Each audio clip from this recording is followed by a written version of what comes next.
Para muchos, Paul Thomas Anderson es uno de los mejores directores de la actualidad, y si bien tiene varias películas excelentes, Magnolia suele ser considerada una de sus mejores obras, si no la mejor, donde el director combinó relatos de diversas maneras para armar una historia coral muy potente. Y en el video de hoy vamos a analizar cómo se articulan esos relatos, qué es lo que se logra con esto y finalmente qué es lo que nos cuentan con cada historia en particular.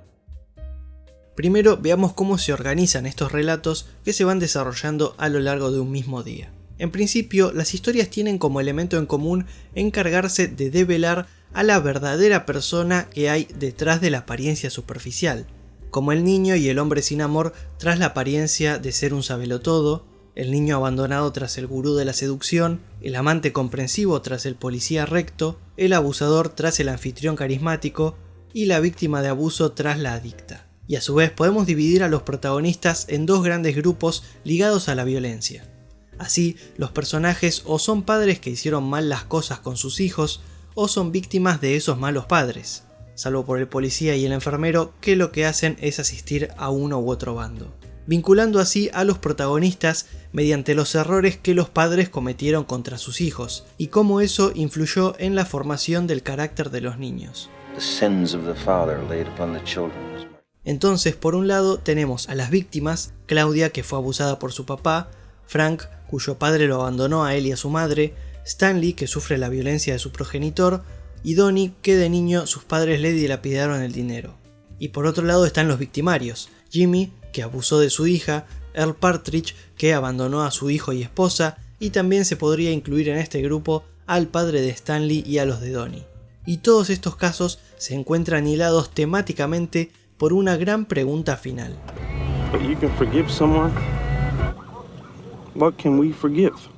Esta pregunta es lo que le da sentido a que esto sea una película coral, ya que es algo central a todas las historias principales que están ligadas a hijos que sufren errores de sus padres. ¿Podés perdonar el maltrato de tu padre, su abandono o incluso su abuso? Sin embargo, la película no pretende responder a esto, sino plantear diferentes variantes, diferentes posibilidades al presentar diversas situaciones donde todas las historias están relacionadas a hechos de violencia y arrepentimiento, generalmente vinculados a la figura paterna, cada una con un desenlace y conclusión diferentes frente al mismo problema general, teniendo así a Linda, que se arrepiente de lo que hizo y trata de castigarse a sí misma, al padre de Frank, que se arrepiente en su lecho de muerte pero no llega a recibir el perdón de su hijo, al padre de Claudia, que no termina de aceptar lo que hizo y por tanto no se puede arrepentir, y al padre de Stanley, que ni siquiera ve su error, aunque luego veremos cada caso más a fondo. Así la película va desarrollando cuestiones referidas al remordimiento, al arrepentimiento, al perdón y al amor, pero sobre todo al pasado. And the book says we may be through with the past, but the past ain't through with us. And the book says we may be through with the past, but the past is not through with us. And the book says we may be through with the past, but the past ain't through with us. Esta unión temática de las distintas líneas narrativas también está apoyada desde los aspectos técnicos, como la fotografía, que emplea una misma estética para todas las historias. So many stories in Magnolia. It has to be the same. Stories. It have to be the same. So you want them to all feel the same all the way through from one to the other. So there's a content. Pero para que los distintos relatos puedan desarrollarse en conjunto, es fundamental que haya una serie de elementos narrativos que estén articulados por el montaje para que de esta manera el desarrollo y el traspaso entre las historias sea fluido. Esto ya se empieza a dar en una secuencia de montaje que deja en claro desde el comienzo de la película que esto se va a tratar de una historia coral, al repartir el protagonismo equitativamente entre los distintos personajes. En esta clarísima presentación de personajes ya se empieza a marcar el comienzo de la conocida estructura de 3 actos, sobre lo cual no quiero detenerme mucho, aunque si quieren pueden pausar el video y ver más en detalle el desglose que les dejo acá. Pero sí quiero resaltar que las historias de aquellos protagonistas que están atravesados por un conflicto se encuentran estructuradas bajo esta misma fórmula y avanzan dramáticamente a la par, donde el inicio de cada uno de los 3 actos está marcado por la aparición de una de las 3 diferentes placas referidas al clima que hay a lo largo de la película. Además, al estar desarrollando tantos relatos al mismo tiempo de manera coordinada, termina sucediendo que, cuando llega el clímax de la película, todas las historias explotan a la vez, haciendo que los sentimientos se sumen y haya un resultado muy potente, porque el espectador no está preocupado por un solo personaje e historia, sino por muchos al mismo tiempo. Por otro lado tenemos los traspasos entre historias, cómo la narración va de una a otra, lo cual está vinculado a veces a lo que está sucediendo o se está comentando, y eso funciona como un desencadenante para dejar un relato e ir a otro. Como cuando el policía encuentra un muerto y pasamos a otro protagonista hablando de alguien que está muriendo, cuando escuchamos a Frank hablando de cómo conquistar mujeres y pasamos a Claudia siendo seducida por un hombre, o cuando simplemente se hace alusión a otro protagonista y entonces se pasa a la historia de ese personaje. Aunque uno de los ejes más empleados para unir y moverse entre las historias es la televisión, que siempre está presente y a la cual prácticamente todos los protagonistas están ligados de una u otra forma, pero las historias también se ven unidas por la música. Hay enlaces más simples y breves, como cuando Stanley canta un fragmento de la ópera Carmen y se funde con la música de la misma que empieza a sonar al pasar a la siguiente escena. Fragmento que, por cierto, tiene una letra que alude a un amor recíproco y no controlable, cosa que se da en esta película entre padres e hijos.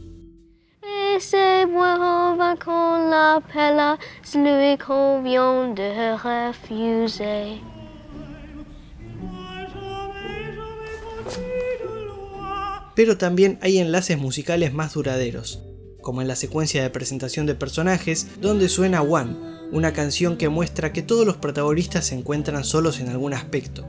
o también en la secuencia en la que vemos a todos los personajes cantando Wise Up, una canción que, al igual que antes, une e iguala la situación de los personajes con una letra que en este caso refleja el reiterado malestar que sienten y cómo su dolor no se va a detener hasta que puedan afrontar y resolver sus problemas, dejar ir el pasado y darle lugar al perdón. Mientras que, sumado a lo ya dicho, para vincular las líneas narrativas también aparece el factor de la casualidad, que juega un papel importante en la película para que los personajes se crucen entre sí y sus vidas se vean afectadas. Uno podría pensar que esto, al ser muy conveniente para el relato, es un punto negativo del guión, pero Paul Thomas Anderson amortigua esa posible crítica usando un recurso que se conoce como lamp shading. Esto consiste en hacer que los personajes evidencien, generalmente a través del diálogo, un elemento flojo de la historia misma, muchas veces transformándolo en un pequeño chiste y logrando de esta manera amenizar el efecto negativo que ese elemento tendría en el espectador. It's a big house. It's funny that I only ever see two of you. It's almost like the studio couldn't afford another X-Men. Este factor es presentado en la secuencia de apertura mediante 3 historias que avisan desde el inicio que Magnolia va a requerir que el espectador flexibilice un poco más de lo habitual su suspensión de la incredulidad frente a las grandes casualidades que va a haber. Por esto es que, al comienzo de la película, el director establece mediante 3 pequeños relatos la idea de culpabilidad y de la coincidencia, que, si bien son muy improbables, también pueden suceder, lo cual prepara al espectador para que luego no sienta como excesivamente convenientes las casualidades que sucederán en la película. And we generally say, well, if that was in a movie, I wouldn't believe it. A la vez que luego emplea este mismo recurso del lamp shading cuando tiene que lidiar con la situación algo estereotipada de tener a un viejo agonizante que pide como última voluntad ver al hijo del que está separado desde hace años. I know this sounds silly, and I know that I might sound ridiculous, like this is the scene of the movie where the guy's trying to get a hold of the long lost son, you know, but this is that scene. This is that scene, and I think they have those scenes in movies because they're true, you know, because they really happen. Entonces es cuando el enfermero entiende que la vida no suele ser como en las películas, pero que en definitiva puede alguna vez serlo, lo que hace que el espectador también entre más fácil en esta idea. Es como si en algún punto Paul Thomas Anderson le aclarara al espectador que él mismo es consciente de que este guión está tomando algunas decisiones forzadas o que pueden verse negativamente, como admitiendo que acá su escritura no es de lo más orgánica, pero que de todas formas es una licencia que elige tomarse para llegar a donde quiere. Y ya teniendo un poco más claras estas bases generales de la película, vamos ahora sí a pasar a las diferentes variantes y particularidades que se presentan con cada una de las historias. Vamos a empezar por una de las líneas más simples. En esta película, Julianne Moore interpreta a Linda, la actual esposa de Earl Partridge.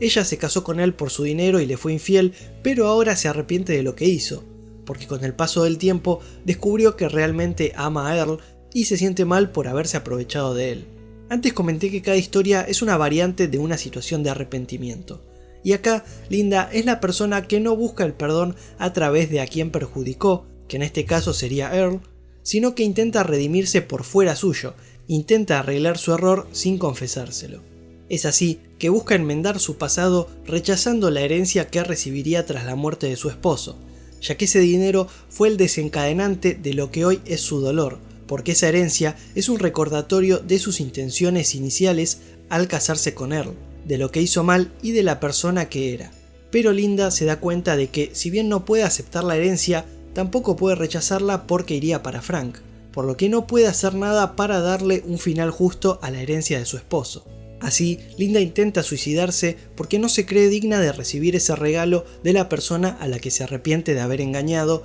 y a la vez no puede hacer nada para cambiar el pasado, presente o futuro, porque las cartas ya están jugadas y ella termina siendo víctima de su propio pasado. Pero finalmente Linda sobrevive y hasta es visitada por Frank, en una suerte de segunda oportunidad para aprender que puede continuar viviendo bien a pesar de sus errores pasados. Y de hecho, alguien que tiene un arrepentimiento similar al de Linda es justamente Earl, solo que el suyo está en una etapa más avanzada. Esto se puede ver cuando dice sentirse arrepentido de haber engañado a su primera esposa, pero que por suerte no repitió lo mismo con Linda, lo cual suma a la idea de que alguien así pueda aprender de sus errores y cambiar. Earl es uno de los personajes que más une las historias de la película, sobre todo en la secuencia de montaje en la cual da un monólogo sobre el remordimiento, donde se va mostrando a los diferentes personajes, igualándolos como víctimas y victimarios de los errores y las faltas de arrepentimiento. Pero por supuesto, la principal línea vinculada a Earl la tiene su hijo, al cual abandonó. Este abandono que sufrió Frank por parte de su padre, como se puede ver durante la entrevista, terminó haciendo que niegue su pasado. Se inventó una historia diferente para el personaje del gurú de la seducción que creó, como consecuencia de tener que crecer con un padre ausente. Facing the past is an important way of not making progress. What is it innate of? Well, in trying to figure out who you are. See, I have more important things to put it's all myself important, into. Frank. Lo cual tiene que ver con su filosofía de tomar y controlar la propia vida para hacer lo que uno quiera. In this big game that we play, life, it's not what you hope for, it's not what you deserve, it's what you take. It's because in the end of the day, seduce may not be just about picking up chicks, sticking your cock in. It's about finding out what you can be in this world, defining it, controlling it. Pero esto es solo una máscara, porque aunque lo oculte, en el fondo, la ausencia de su padre aún es un problema importante para él y por eso se ve afectado cuando se lo traen a colación, y como le importa es que termina respondiendo al llamado de Earl, que intenta disculparse y arreglar las cosas. Pero cuando Frank llega a reencontrarse con él, su padre ya está muy inconsciente por la medicación y el avance de la enfermedad como para poder decirle que se arrepiente de haberlo abandonado a él y a su madre. Entonces, la función de esta historia en la película es mostrar cómo un momento de arrepentimiento puede demorarse tanto que para cuando llega ya es demasiado tarde para poder disculparse y conseguir el perdón. Frente a esto, Frank llora dejando al descubierto al niño herido que hay tras ese personaje seguro, fuerte y machista que creó a modo de defensa, y el perder nuevamente a su padre le genera una mezcla de enojo por lo que hizo y tristeza porque sin el perdón de su padre,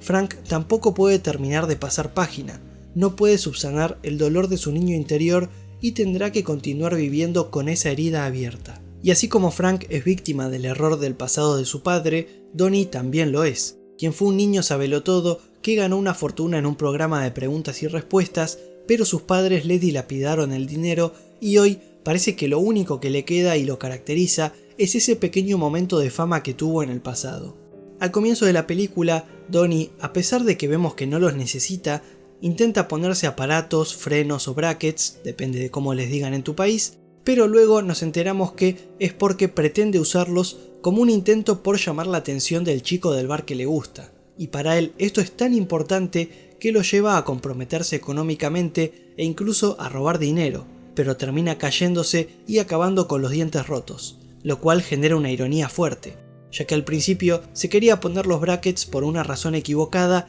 y al final sí le van a hacer falta, es decir, que recién luego de tomar dimensión del error que estaba cometiendo al robar y de encontrarse en una situación de verdadera necesidad de los Brackets, es cuando comprende que estos no iban a conseguirle el amor que él quería porque no estaba haciendo las cosas bien. Todo lo que Donnie hace, sumado a su frase final, I really do have love to give. I just don't know where to put it.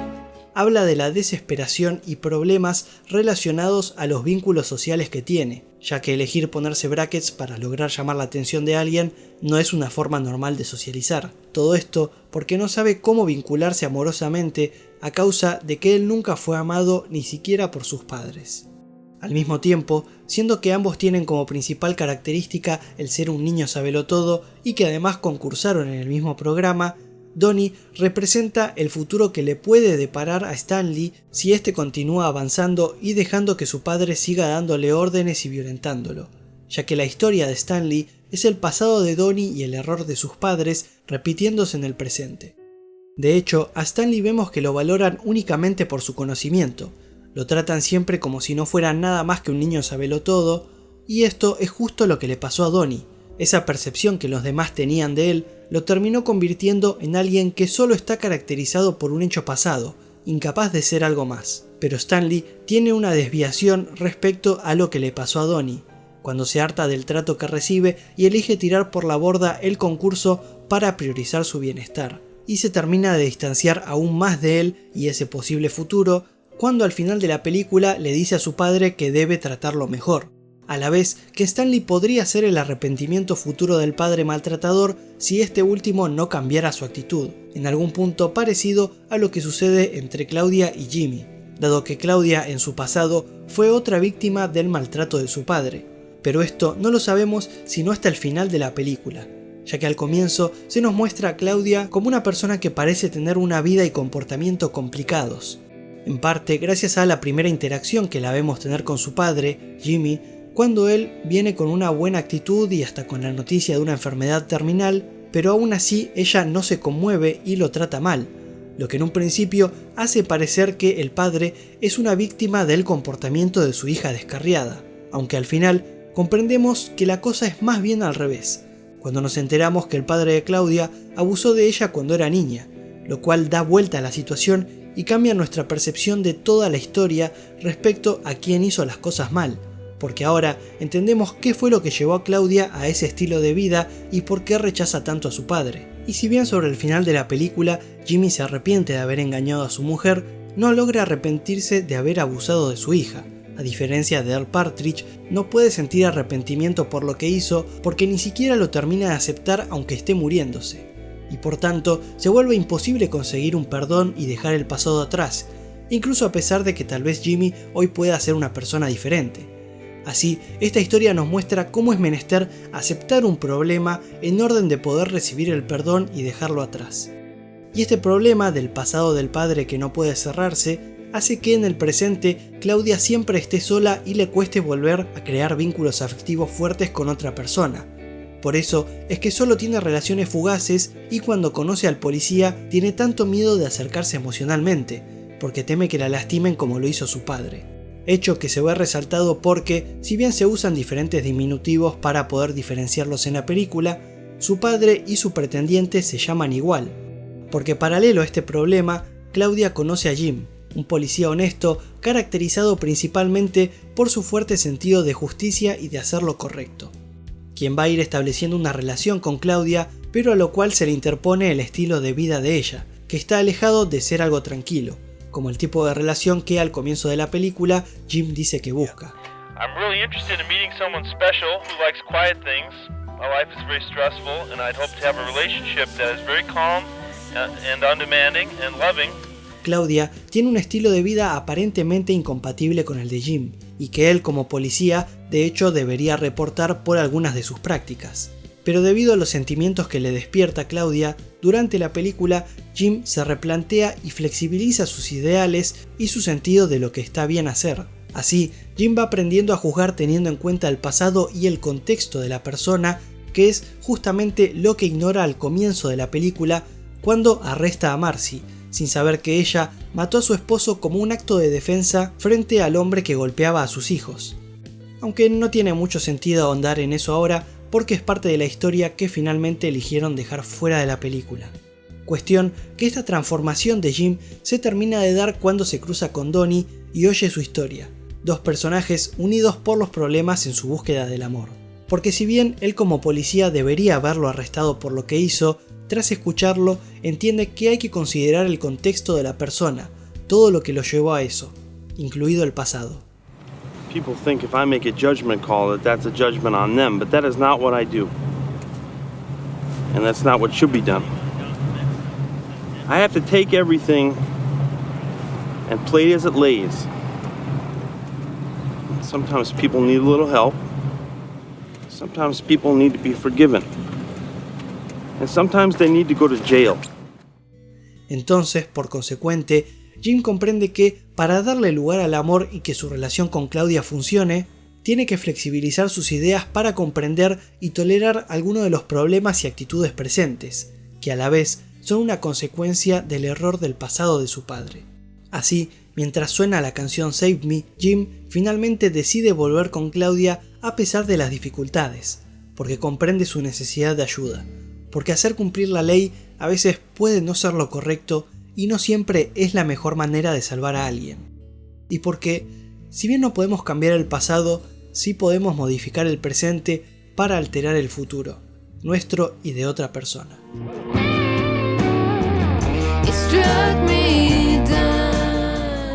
Y así es como Paul Thomas Anderson arma una película coral que se siente tan bien unida y coherente en todas sus partes. Y si se están preguntando de qué va a ser el próximo video, la verdad es que no tengo idea, pero me pueden seguir en Instagram, donde de vez en cuando tiro alguna pequeña actualización referido a qué va a tratar el próximo análisis o qué tan avanzado está. Y bueno, básicamente si me siguen en cualquier otra de las redes sociales van a ver que últimamente estoy subiendo de vez en cuando pequeñas críticas, pequeñas reseñas de algunas de las películas que voy viendo, así que capaz eso también les puede interesar. Como siempre, muchísimas gracias y nos vemos en el próximo video.